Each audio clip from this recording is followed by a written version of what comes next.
오늘의 말씀은요, 산 믿음입니다. 제가 이번 주 책을 읽었던 책 중에 이 존 파이퍼라는 목사가 있어요.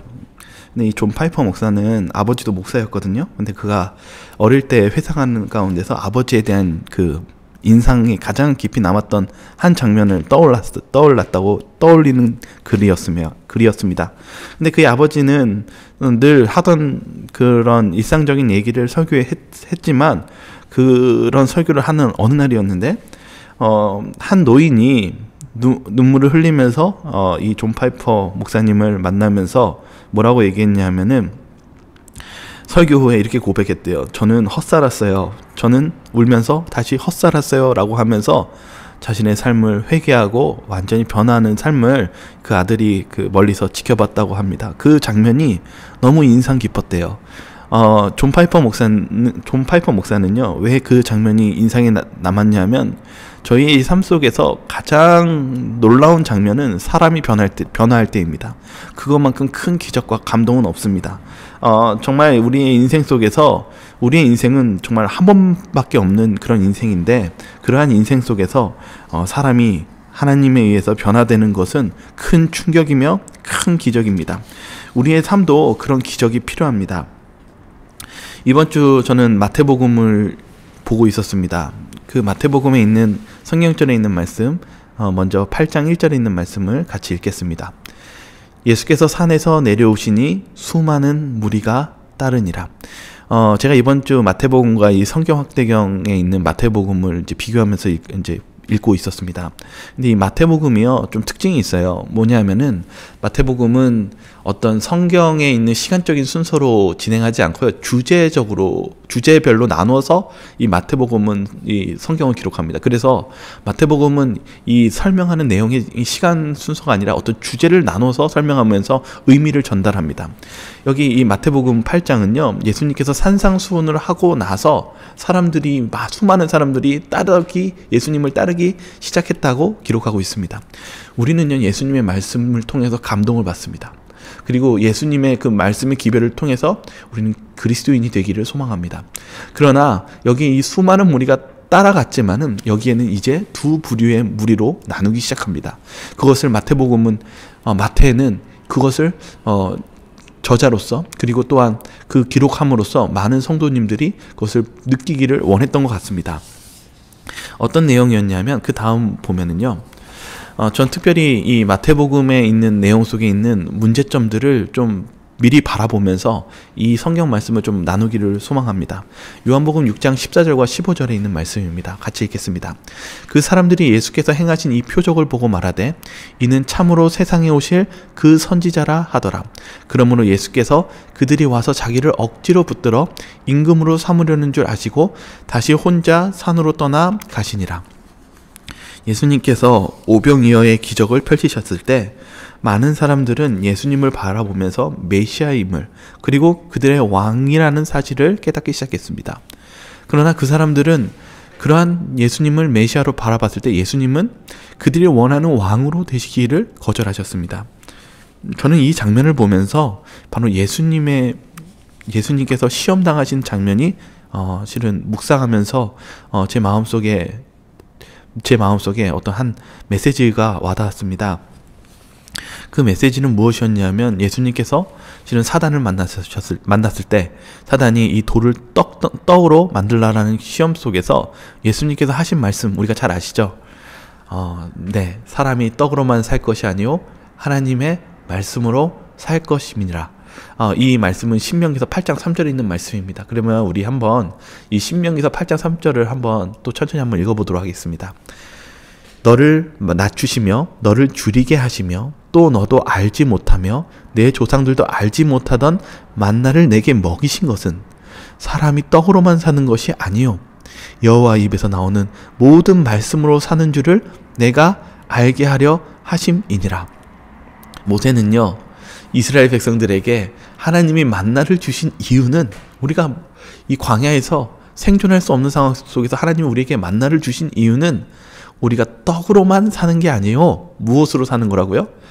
모든 하나님의 입에서 나오는 말씀으로 우리가 사는 것을 깨닫게 하기 위해서 이 만나를 주셨다는 사실입니다. 예수님이 그 말씀을 인용해서 시험 속에서 말씀하셨어요. 떡으로 사는 게 아니라 오직 우리 하나님의 말씀으로 살아야 된다는 말입니다. 오늘 저는 이 오병이어 사건 속에서 예수님의 말씀과 비교되기 시작했습니다. 예수님께서는 이 오병이의 기적을 일으켰을 때 예수님은 그 사람들이 그 떡을 보고 예수님을 왕으로 삼고자 하였고 예수님을 수많은 사람들이 따라가기 시작했습니다. 예수님을 따라가는다라는 것은 모든 것이 다 정답은 아닌 것 같이 이 성경은 비교해 줍니다. 왜냐하면 예수님께서 이 유대 지방과 그리고 사두개인들과 바리새인들을 만났을 때 그들은 예수님에 대해서 핍박하고 그리고 심지어는 예수님을 공격했습니다. 그 부분에 대해서 마태복음 12장 24절을 우리는 볼 수가 있습니다. 한번 보도록 하겠습니다. 바리새인들이 듣고 이르되 이는 귀신의 왕 바알세불을 힘입지 않고는 귀신을 쫓아내지 못하느니라 하거늘. 이 바리새인들은요, 예수님의 기적을 인정했습니다. 그러나 예수님은 믿지 않았습니다. 우리의 삶 속에서 예수님을 수많은 사람들이 따랐지만은 우리가 떡을 믿고 따르거나 우리가 예수님이 바리새인과 같이 예수님의 기적을 인정하지만 그분을 인정하지 않는 그러한 신앙으로 빠질 수 있는 위험을 이야기하고 있다는 사실입니다. 예수님께서는 유대 민족에게 환영을 받지 못하셨습니다. 그리고 예수님은 끝내 유대인에 의해서 십자가에 달려 돌아가셨습니다. 우리도 이런 잘못된 신앙이 될 수 있지 않는지를 우리는 한번 생각해 볼 필요가 있습니다. 왜냐하면 이 마태복음을 읽어보면요, 바로 예수님께서 이들에 대한 문제점에 대해서 이렇게 설명하십니다. 마태복음 9장 12절입니다. 예수께서 들으시고 이르되 건강한 자에게는 의사가 쓸데없고 병든 자에게라야 쓸데있느니라. 예수님은요, 이 마태복음을 보시면은 이 유대인들이 예수님을 환영하지 못하자 예수님께서는 이제는 그 대상을 이방인들과 다른 사람들에게 돌리는 장면이 보입니다. 그런데 그 문제에 대해서 예수님께서 뭐라고 말씀하셨냐면 건강한 자에게는 의사가 쓸데없고 병든 자에게라야 쓸데있느니라고 이야기하십니다. 바리새인들과 어떻게 보면 사두개인들, 율법사들은요, 우리가 봤을 때 신앙적으로 모범적인 사람같이 보입니다. 그러나 예수님이 보시기에는 문제 있는 사람입니다. 그것을 뭐라고 얘기했냐면은 건강한 자에게는 의사가 쓸데없고, 이 바리새인들과 사두개인들은요, 자신들이 아프고 문제 있다라고 생각한 적이 없었습니다. 그래서 예수님은 그들에게 치유하고 싶어도 그들의 마음속에 예수님을 찾지 않았을 때, 그리고 자신의 문제를 인정하지 않았을 때 그들은 더욱더 병들었고, 그리고 실제로는 예수님의 구원을, 그리고 예수님의 치료를 받을 수 없는 상태가 되었다는 사실입니다. 예수님께서는 바리새인들의 신앙의 문제 속에서 다시금 시선을 이방인들에게 옮기십니다. 그리고 그들의 차이점에 대해서 설명하고 있습니다. 저는 오늘 이 말씀 속에서 이 혼인잔치의 비유가 생각이 들었습니다. 혼인잔치의 비유 속에서 이 임금이 이 사람들을 초대하지만은 여기 성경에 이렇게 적혀 있어요. 오기를 싫어하매. 우리는 신앙의 삶 속에서 정말 하나님을 믿는다고 얘기하지만은 때로는 우리가 하나님의 일에 때로는 우리가 오기를 싫어하거나, 또한 우리의 삶 속에 우리가 이 하나님의 일보다는 세상의 일에 더 관심을 둘 때가 있지는 않습니까?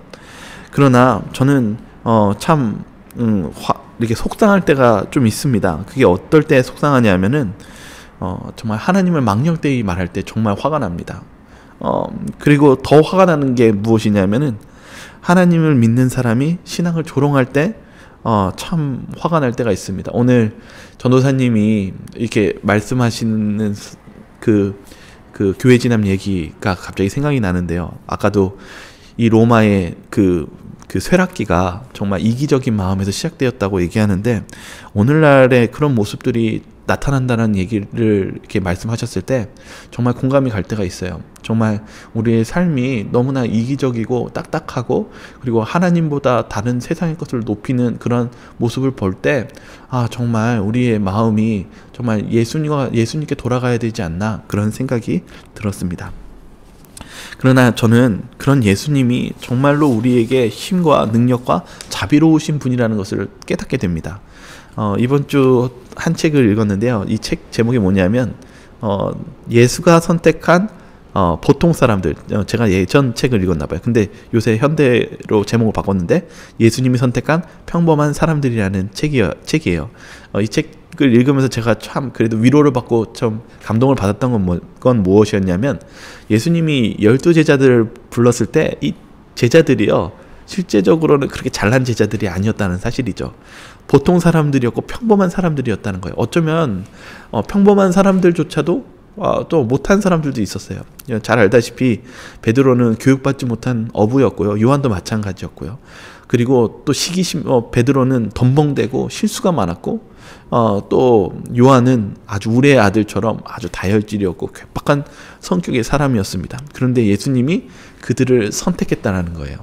정말 예수님은 우리를 제자로 삼아주시는 그 조건에 있어서 얼마나 너그럽고 얼마나 우리를 사랑하시는지를 다시 한번 깨닫게 되었습니다.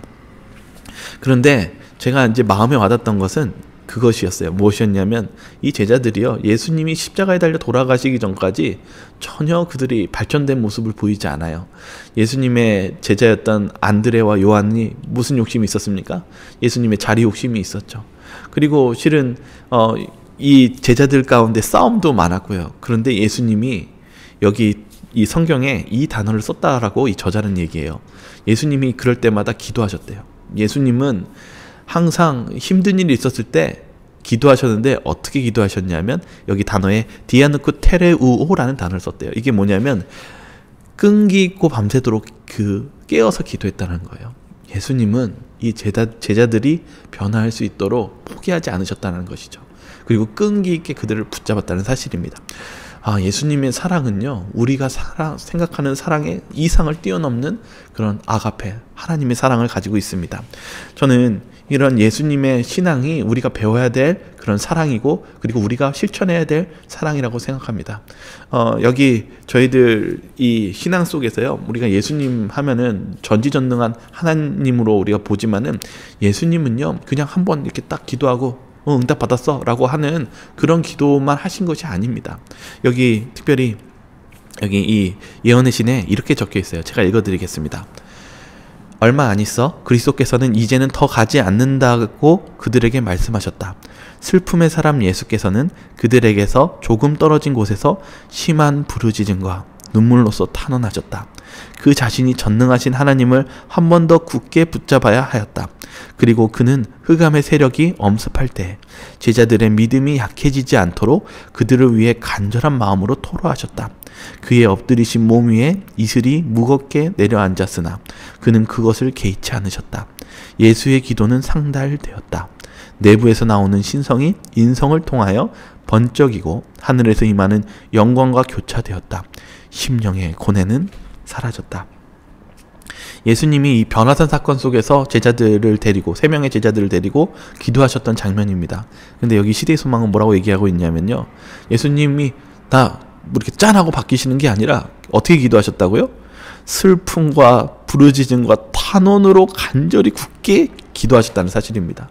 예수님도요, 하나님과 교통하시기 위해서 간절하게, 그리고 끈질기게, 그리고 예수님께서 기도하셨다는 사실입니다. 우리가 우리의 신앙 속에서 예수님이 이런 모범과 우리에게 이런 방법을 가르쳐 주었을 때, 여러분, 우리가 기도 한 번 하고 2번 하고 이렇게 저버리지 마시고요, 우리가 끈기 있게 예수님 붙잡고 기도하시면서 하나님께 나아가시길 바랍니다. 왜냐하면 우리가 그렇게 깨어서 기도했을 때 그 기도의 힘은 강해지고 그 기도의 약속은 이루어질 것이기 때문입니다. 그래서 여기서도 이 예수님께서 끈질기고 그리고 붙잡는 그 기도를 하셨을 때 마지막에 뭐라고 적혀 있어요? 심령의 고뇌는 사라졌다. 여러분, 저는 이렇게 이번 주 이렇게 성도님들과 연락할 때도 다 이렇게 보면 걱정들이 많으시고 염려들이 다 가지고 계세요. 그러나 저희들이 이러할 때 정말 더 필요한 것은 정말 기도입니다. 여러분, 주님께 정말 예수님처럼 정말 부르짖음과 탄원으로서 예수님을 붙잡으신다면 여러분의 심령의 평화와 그리고 하나님의 섭리가 함께 하실 것을 믿으며 나아가시길 바라겠습니다. 그리고 나서 예수님께서는요, 이 유대인들이 거절하고 그리고 떠났을 때 예수님께서 8장부터는 이 치유하는 장면이 바뀌기 시작합니다. 이 마태는 그 부분에 초점을 잡습니다. 여기 마태복음 1장 2절을 제가 읽겠습니다. 예수께서 산에 내려오시니 수많은 무리가 따르니라. 한 나병 환자가 나와 절하며 이르되 주여 원하시면 저를 깨끗하게 하실 수 있나이다 하거늘. 예수님께서 이 유대인들이 실은 바른 신앙을 하지 않고 또한 심지어는 예수님을 귀신 들렸다라고 저주하면서 그분을 욕되게 하고 그분에 대한 믿음을 진정으로 밝히지 않을 때 예수님께서는 시선을 돌리시면서 그 시선의 대상이 나병 환자와 그리고 좀 이따 나오는 로마 군대의 백부장과 그리고 베드로의 장모와 이 이방인들과 그리고 여인들로서 나오기 시작합니다. 이 부분에 대해서 성경학대경은 이 마태복음에서 이렇게 얘기합니다. 이 세 사람은 모두 이스라엘 종교에 제외된 사람들이었습니다. 예수님께서 이 시선을 돌리는 것은 바로 예배에 참석할 수 없던 이방인들과 여인들, 예배에 소외된 자들을 예수님께서 찾아가셨다는 사실입니다. 저는 이 말씀 보니까 바로 이 혼인잔치 비유 생각나더라고요. 실은 예수님께서 먼저 사람들을 찾아갔지만 그들이 바쁘다는 핑계로 거절하고 나서 그리고 나서 가난한 자와 그리고 이방인들 여러 그 나그네들을 초청하는 이 장면들처럼 하나님께서는 실은 우리 모두를 사랑하시지만 특별히 하나님의 말씀을 받아들이지 않았을 때 하나님께서는 그 잔을 옮기시며 그리고 이방인들에게도 그 기회와 복음을 전하신다라는 사실을 우린 다시 한번 보게 됩니다. 특별히 여기 이 백부장은요 이렇게 얘기합니다. 누가복음 7장 6절입니다.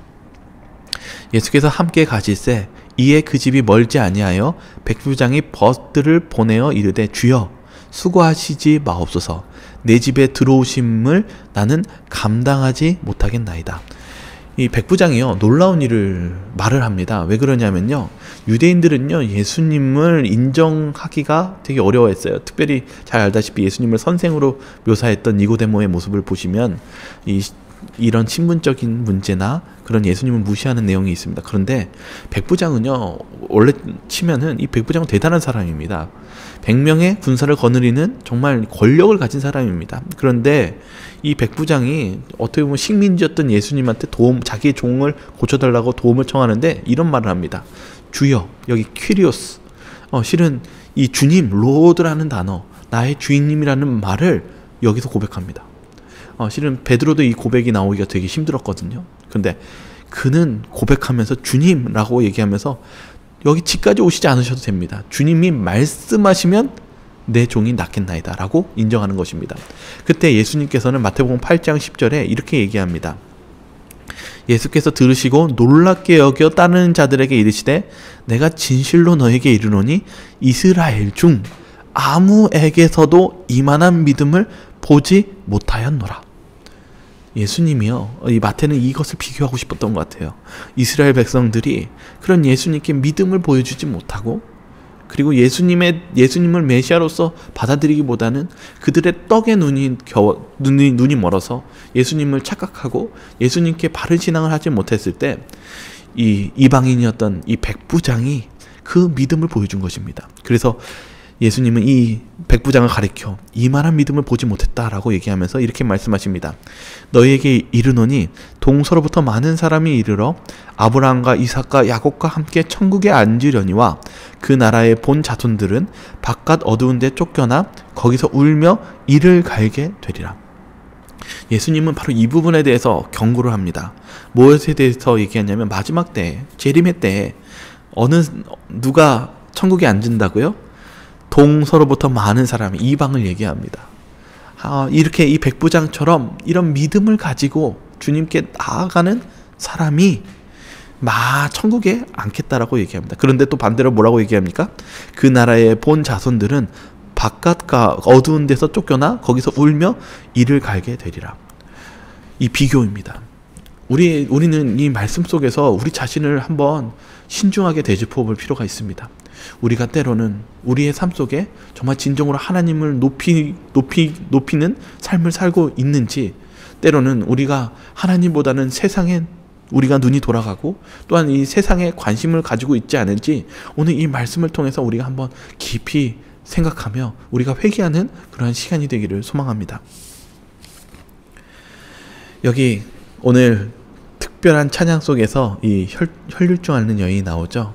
그때 여기서도 나오는데요. 누가복음 8장 43절에 이렇게 시작합니다.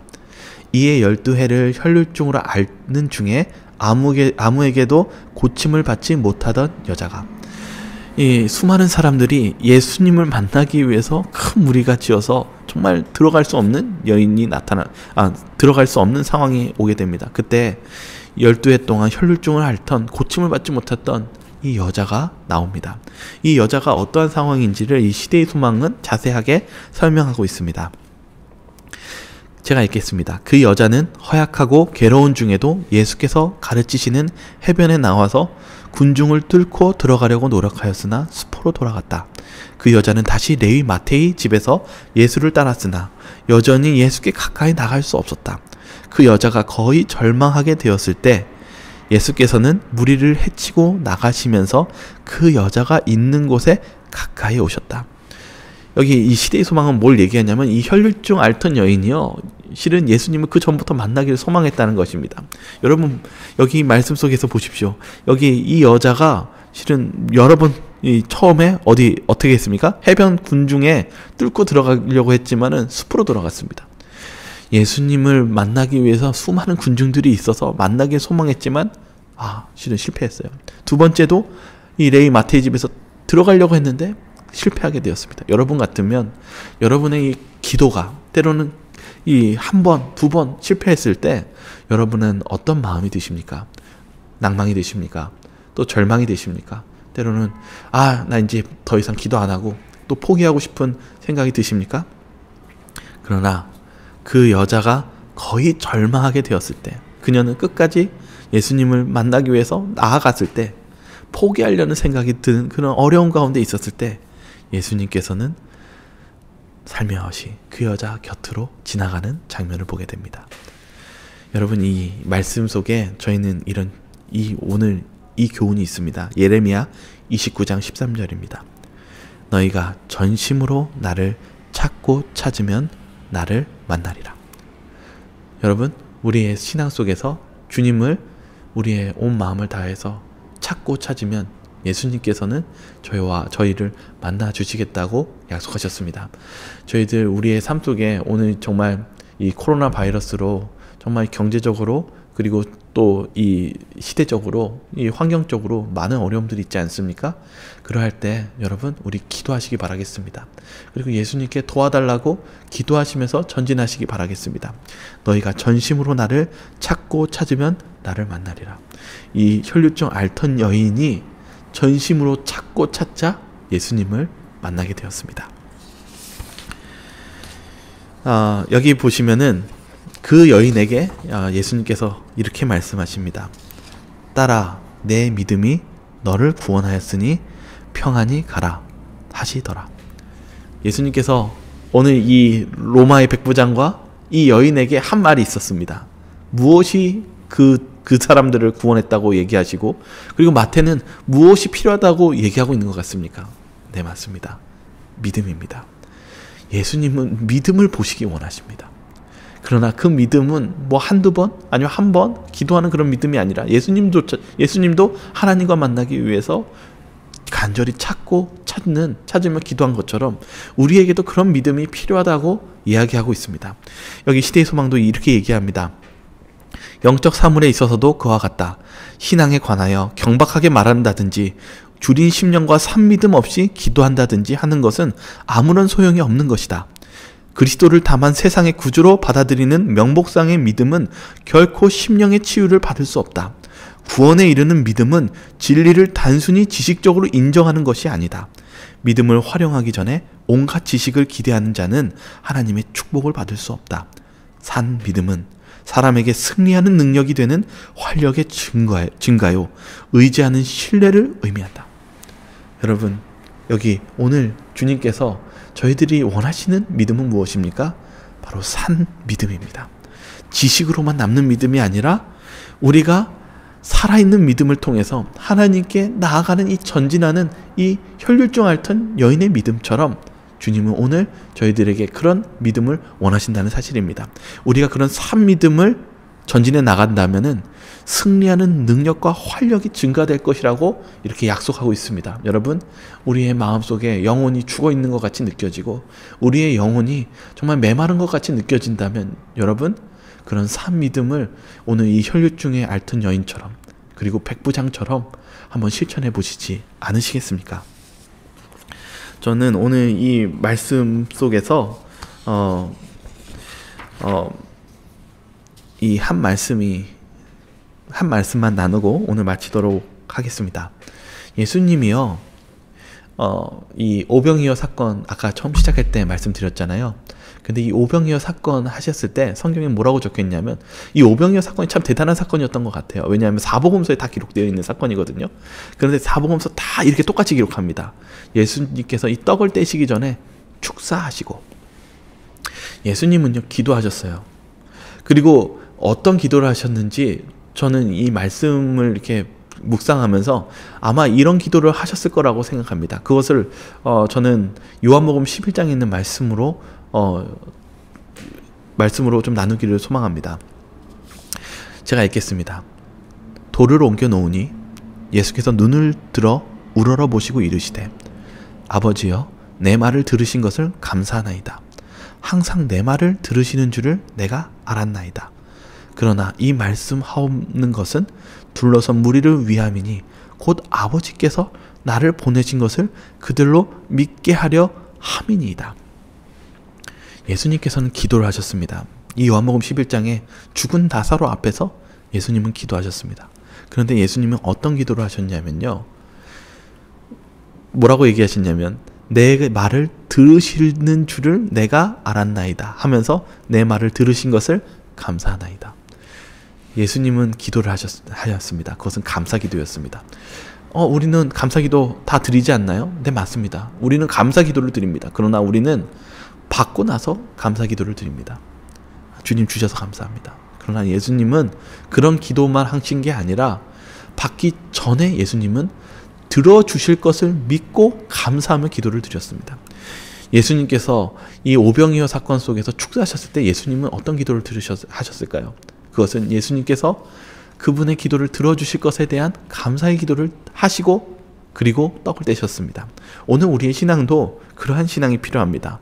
오늘 이 백부장이 한 말이 무엇이었습니까? 그 믿음이 무엇이었습니까? 주님 말만 하시면 내 종이 낫겠나이다. 이 혈류증 앓던 여인이 내 그 옷자락만 잡으면 분명히 나를 고쳐주시겠다라는 그 믿음, 예수님은 그 믿음을 보시고 그 믿음이 너를 구원하였다고 말씀하십니다. 오늘 우리의 삶 속에서도 우리가 아직 이루어지지 않는 삶 속에서 예수님께서 우리에게 그 기도의 응답을 해주실 것을 믿으며 전진하시며 그것을 받은 것 같이 사시는 저 여러분들 되시길 바라겠습니다. 여기 마가복음 11장 24절에 있는 말씀 읽고 마치겠습니다. 그러므로 내가 너에게 말하노니 무엇이든지 기도하고 구하는 것은 받은 줄로 믿으라. 그리하면 너희에게 그대로 되리라. 사랑하는 성도 여러분, 오늘 우리의 삶 속에 많은 어려움과 그리고 시험들이 존재합니다. 그러나 우리가 그런 시험들이 존재할 때 여러분, 주님의 뜻대로 여러분들이 회개하시고 주님 뜻대로 나아가시며 주님께 이렇게 기도하시기 바랍니다. 주님께서 저를 돌봐주시고 저를 축복해 주실 줄을 믿고 감사드립니다. 그리고 여러분, 하나님의 말씀대로 살아보시기 바라겠습니다. 그럴 때 하나님께서는 너희에게 그대로 되리라라고 약속해 주셨습니다. 오늘 저희들의 삶이 그러한 삶이 되기를 바라며 오늘 말씀을 마치도록 하겠습니다. 편안한 안식일 되시길 바라고요. 마지막으로 노래 드리고 오늘 모든 순서를 마치도록 하겠습니다. 그러면 다음 주에 뵙도록 하겠습니다. 감사합니다.